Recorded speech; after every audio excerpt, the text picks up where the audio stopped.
और आइए अब मिड डे प्राइम में आगे बढ़ते हैं। आपको बता दें, प्रधानमंत्री अब से कुछ ही देर में तमिलनाडु के कोयम्बटूर में पीएम किसान योजना की 18,000 करोड़ रुपए से अधिक की राशि की 30वीं किश्त जारी करेंगे। प्रधानमंत्री इस अवसर पर वहां उपस्थित जनसमूह को भी संबोधित करेंगे। दक्षिण भारत प्राकृतिक कृषि शिखर सम्मेलन तमिलनाडु प्राकृतिक कृषि हितधारक मंच की ओर से 19 से 21 नवंबर 2025 तक आयोजित किया जा रहा है। इस शिखर सम्मेलन का उद्देश्य टिकाऊ, पर्यावरण अनुकूल और रसायन मुक्त कृषि पद्धतियों को बढ़ावा देना और भारत में कृषि के भविष्य के लिए व्यवहारिक, जलवायु अनुकूल और आर्थिक रूप से टिकाऊ मॉडल के रूप में प्राकृतिक और पुनः विकास योग्य कृषि की ओर परिवर्तन को गति प्रदान करना है। यह शिखर सम्मेलन किसान और उत्पादक संगठनों, ग्रामीण उद्यमियों के लिए बाजार संपर्क का निर्माण करने पर भी केंद्रित होगा। इस कार्यक्रम में तमिलनाडु, पुडुचेरी, केरल, तेलंगाना, कर्नाटक और आंध्र प्रदेश के 50,000 से अधिक किसान, प्राकृतिक कृषि व्यवसायी, वैज्ञानिक, जैविक इनपुट आपूर्तिकर्ता और विक्रेता, साथ ही हितधारक भी भाग लेंगे। और आइए इस पर और जानकारी के लिए सीधा रुख कर लेते हैं कोयम्बटूर का, जहां से हमारे संवाददाता अनुज यादव हमारे साथ जुड़ चुके हैं। अनुज, जानना चाहेंगे आपसे, अब से कुछ देर में हम देखेंगे प्रधानमंत्री वहां पहुंचेंगे और कहीं ना कहीं कैसे कृषि को हम लगातार बात करते हैं, कैसे उसका आधुनिकीकरण हम कर रहे हैं, लेकिन किसानों को कैसे सशक्त करना है और एक समृद्ध भारत का निर्माण करना है, इस पर लगातार फोकस रहता है प्रधानमंत्री का। और आज उसी के नज़रिए से अगर देखा जाए तो प्रधानमंत्री किसान निधि की जो 21वीं किश्त है वो जारी करेंगे। देखिए, बिल्कुल कृषि और किसानों के लिए आज बड़ा दिन है और सबसे बड़ी बात यही है क्योंकि प्राकृतिक खेती को लेकर जो ये शिखर सम्मेलन तमिलनाडु के कोयम्बटूर में आयोजित होने जा रहा है, ये प्राकृतिक खेती की दिशा और दशा भविष्य में क्या होगी, यहाँ से काफ़ी बातें सामने निकल कर आएंगी। क्योंकि प्रधानमंत्री नरेंद्र मोदी का जो फोकस रहा है वो इसी बात पे रहा है कि हम उत्पादन तो लगातार कृषि के अंदर बढ़ाएं ही, लेकिन सबसे बड़ी बात यही है कि केमिकल्स का कम उपयोग जो है वो खेती में हो, फर्टिलाइजर का क्योंकि ज़रूरत से ज़्यादा उपयोग होने लगा था पिछले कई वर्षों में, जो बातें सामने आई थी उसको धीरे धीरे खत्म करना है। और प्रधानमंत्री मोदी लगातार इस बात पर किसानों और वैज्ञानिकों के साथ लगातार चर्चा करते रहे हैं। तो यहाँ भी हम देखेंगे शिखर सम्मेलन के अंदर वैज्ञानिक और जो किसान हैं वो एक साथ एक मंच पर होंगे और किस तरीके से फर्टिलाइजर को लगातार कम किया जाए और प्राकृतिक खेती की तरफ से आगे बढ़ाया जाए। जो पशुधन है उसी को उपयोग जो है खेती में हो, जैसे हम गोबर की बात करते हैं या दूसरे जो संसाधन है उनका हम उपयोग करते हैं प्राकृतिक खेती में और उसमें फर्टिलाइजर का उपयोग नहीं होता। तो कुल मिलाकर ये जो आज शिखर सम्मेलन है ये एक नई दिशा तय करेगा। दूसरी तरफ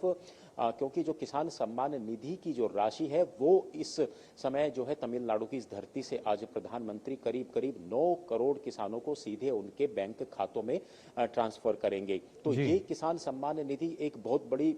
हम कहें तो सौगात रहती है उन किसानों के लिए जो बुआई के और कटाई के समय जो सीधा उनके पास जो आर्थिक मदद उनको मिलती है। तो कृषि और किसानों के लिए आज एक बड़ा दिन है, लेकिन सबसे बड़ी बात यही है कि पिछले 11 वर्षों से प्रधानमंत्री नरेंद्र मोदी खेती को तकनीक से जोड़कर जिस तरीके से लगातार किसानों को समृद्ध बनाने में लगे हुए हैं, उसके कहीं ना कहीं अब सफलता जो है वो दिखने लगी है। किसानों की आमदनी में काफी बढ़ोतरी हो रही है और वो सिर्फ और सिर्फ किसानों के उत्पादन से नहीं बल्कि किस तरीके से जो किसानों की उत्पादकता है, आज एफपीओज के माध्यम से किसान खुद अपने उत्पाद की जो कीमत है वो तय करते हैं, बाजार उनको लगातार उपलब्ध हो रहे हैं। ऐसे में आज किसान जो है वो उद्यमी बन रहे हैं, नए नए स्टार्टअप्स की शुरुआत कर रहे हैं। उसी के लिए एक प्रदर्शनी का भी यहाँ पर आयोजन किया गया है कि किस तरह की जो नवीनतम तकनीकें हैं वो इस्तेमाल अब कृषि के अंदर हो रही हैं। तो कुल मिलाकर प्रधानमंत्री नरेंद्र मोदी अब से कुछ देर बाद तमिलनाडु की धरती पर होंगे।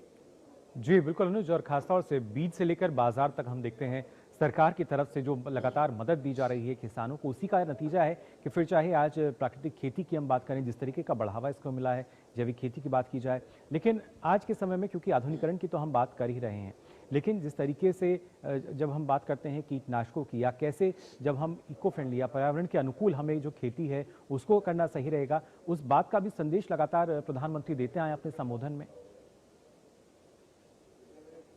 देखिए, पर्यावरण के अनुकूल खेती हो ये तो एक सबसे बड़ी बात है, क्योंकि हम जानते हैं कि जो सिंचाई की व्यवस्था है हमारे देश में, कुछ इलाकों में तो आज भी सूखा है, कुछ जी। इलाकों के अंदर हम देखें तो पानी काफी मात्रा में सिंचाई के लिए इस्तेमाल है और वो पानी खेतों में बह जाता है। ऐसे में हम बात करें तो सिंचाई को किस तरीके से माइक्रो लेवल पे उसको इस्तेमाल किया जाए, चाहे ड्रिप इरिगेशन की बात हो या फिर जो नदियों को जोड़कर है वो जो सूखाग्रस्त इलाके हैं वहां पर पानी को पहुंचाने की बात हो, उस पर पिछले कई वर्षों में काफी काम हुआ है। दूसरी जी। तरफ जिस तरीके से आपने कहा, क्योंकि आज का जो विषय है वो प्राकृतिक खेती है, प्राकृतिक खेती में फर्टिलाइजर के उपयोग को ना सिर्फ कम करना है बल्कि फर्टिलाइजर मुक्त खेती को बढ़ावा देना है, और वही सी दिशा में लगातार हम आगे बढ़ रहे हैं। हम जानते हैं कि अभी पिछले कुछ दिनों पहले एक जो कृषि मंत्रालय है उसकी एक रिपोर्ट भी आई थी कि देश के 22 राज्य ऐसे हैं जहां पर फर्टिलाइजर का जो मानक है उपयोग करने का वो जरूरत से ज्यादा हो रहा है। उसमें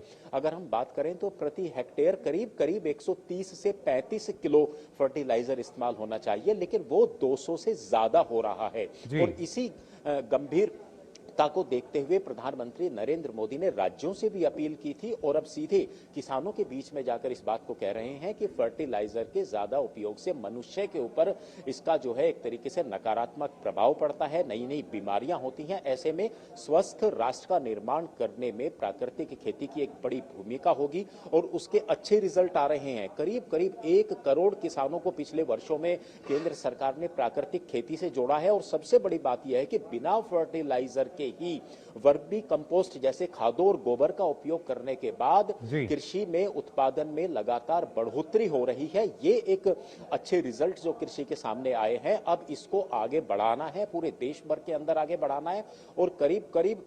हम बात करें तो 20-22 लाख हेक्टेयर ऐसी भूमि को प्राकृतिक खेती से जोड़ना है देश के अंदर जहां फर्टिलाइजर का ज्यादा उपयोग होता है। जी बिल्कुल, और उसके साथ साथ एक जो हमारे पास विजन है आत्मनिर्भर भारत का, उस लिहाज से भी काफी महत्वपूर्ण कि जो किसान हैं कैसे उनको हर स्तर पर हम सहायता प्रदान कर सकते हैं।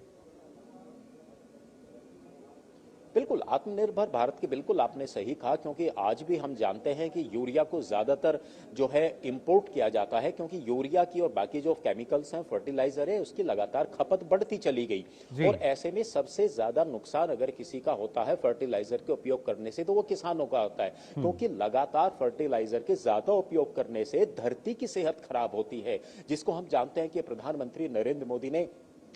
जो मिट्टी की गुणवत्ता है उसको लगातार जांचने के लिए सोइल हेल्थ कार्ड जैसी योजनाओं को चलाया था। और अब जिस तरीके से डॉक्टर किसी व्यक्ति का इलाज करता है, इसी तरीके से कृषि वैज्ञानिक अब मिट्टी का इलाज करते हैं, और उसमें कितना खाद्य देना है, कितना उसके अंदर पोटेशियम देना है, ये सारी चीजें किसानों को आज जागरूक किया जाता है, उनको बताया जाता है कृषि विज्ञान केंद्रों के माध्यम से। और इसी का कारण है कि देश के दक्षिण भारत के इलाकों में, पूर्वोत्तर भारत के इलाकों में फर्टिलाइजर मुक्त खेती की शुरुआत हो चुकी है और उसके अच्छे रिजल्ट अब सामने आ रहे हैं। ऐसे में आज जो ये देश में पहली बार शिखर सम्मेलन जो है तमिलनाडु के कोयम्बटूर में हो रहा है, ये पूरे देश के लिए एक बहुत बड़ी दिशा तय करेगा, क्योंकि आज यहां से प्रधानमंत्री नरेंद्र मोदी जब यहां के किसानों को संबोधित करेंगे तो पिछले उन आंकड़ों को भी बताया जाएगा कि किस तरीके से बाकी देश के राज्यों के जो अलग अलग किसान हैं वो प्राकृतिक खेती को अपनाकर और तेजी से आगे बढ़ सकते हैं, एक अच्छे स्वस्थ राष्ट्र के रूप में भी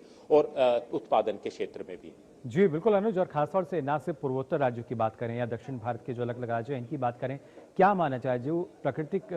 खेती की हम बात कर रहे हैं, प्राकृतिक कृषि है, इसी को लेकर इतनी जागरूकता जो देश के दूसरे राज्य हैं उनमें भी अब नजर आएगी? देखिए, सबसे बड़ी बात है क्योंकि आज भारत की हम बात करें तो आज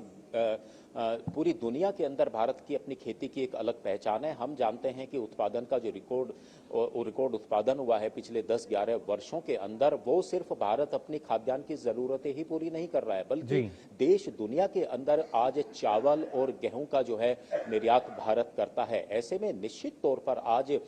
दक्षिण भारत और पूर्वोत्तर भारत जो प्राकृतिक खेती में जो अच्छे कार्य कर रहा है, बाकी जो उत्तर भारत के राज्य हैं वो भी प्राकृतिक खेती की तरफ आगे बढ़ रहे हैं। और हम हम जानते हैं कि देश का तो इतिहास रहा है प्राकृतिक खेती का, तो उस पर वापस लौटना है। और एक सबसे बड़ी बात है कि भारत तो इस क्षेत्र में, प्राकृतिक के क्षेत्र में एक तरीके से हम कह सकते हैं कि विश्व गुरु रहा है। तो इस तरीके से पिछले कुछ वर्षों के अंदर जो फर्टिलाइजर का ज्यादा उपयोग होता, उसकी हमें खपत को कम करना है। और हम जानते हैं कि परंपरागत तरीके से जो खेती आ रही है, कैसे आधुनिकता के साथ उसको जोड़ा जाए और उसका बढ़ाना है, बड़ा फायदा जो है किसानों को मिल सके, ये हम देखेंगे। फिलहाल बहुत बहुत शुक्रिया अनुज आपका हमारे साथ जुड़ने के लिए।